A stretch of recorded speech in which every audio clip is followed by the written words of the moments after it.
not you that Paul Manafort's a good man. He was with Ronald Reagan. He was with a lot of different people over the years, and I feel very sad about that. It doesn't involve me, but I still feel, it's a very sad thing that happens. This has nothing to do with Russian collusion. This started as Russian collusion. This has absolutely nothing to do. This is a witch hunt, and it's a disgrace. This has nothing to do what they started out, looking for Russians involved in our campaign. There were none. I feel very badly for Paul Manafort. Again, he worked for Bob Dole. He worked for Ronald Reagan. He worked for many, many people. And this is the way it ends up. And it was not the original mission, believe me. It was something very much different. So, had nothing to do with Russian collusion. We continue the witch hunt. Thank you very much. Mr. President, what about Michael Cohen? Any comment on Michael Cohen? You gotta move. Come on. All right, so there you heard the president. He made a gesture, walked over to reporters standing on the tarmac over there in Charleston, West Virginia, defending Paul Manafort, who was found guilty on 8 counts, felony counts. Paul Manafort, the president said, is a good man. It's a very sad thing that happened to him today.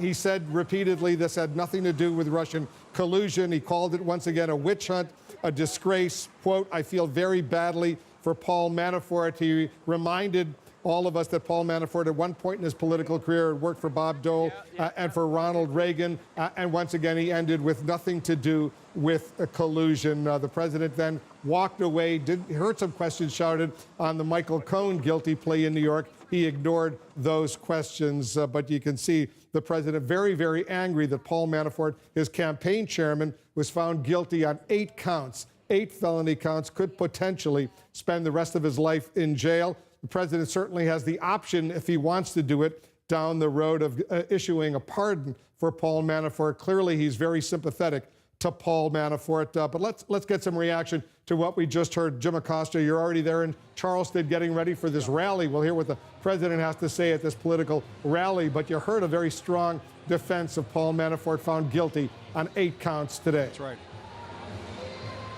That's right, Wolf, and you can hear the president trying to put some distance between himself and Paul Manafort in real time, and repeating this notion that he's repeated before, that essentially Paul Manafort is a longtime Republican political operative, worked for Ronald Reagan, worked for Bob Dole, and so on, trying to say, well, I essentially just did what some of these other Republican candidates did in hiring Paul Manafort.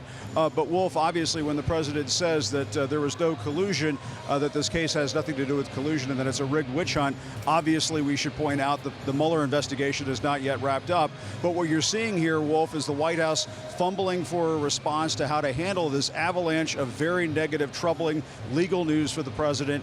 As I was saying just before the president spoke there, they had other plans. The White House had hoped for a favorable outcome in the Manafort trial. They were going to use that to pummel the Mueller investigation.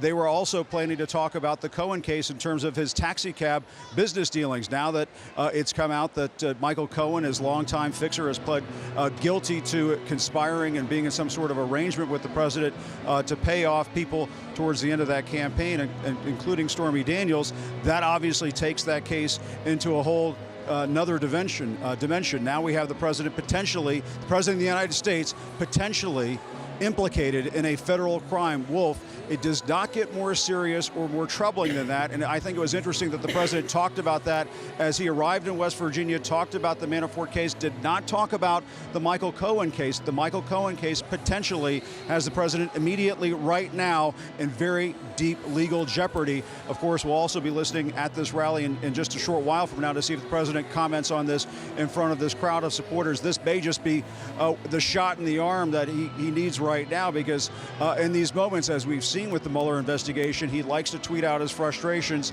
He may try to get out those frustrations in front of this rally later on this evening, Wolf. I suspect we'll hear him say plenty that this whole thing is a witch hunt, a disgrace, as we just heard him say right now.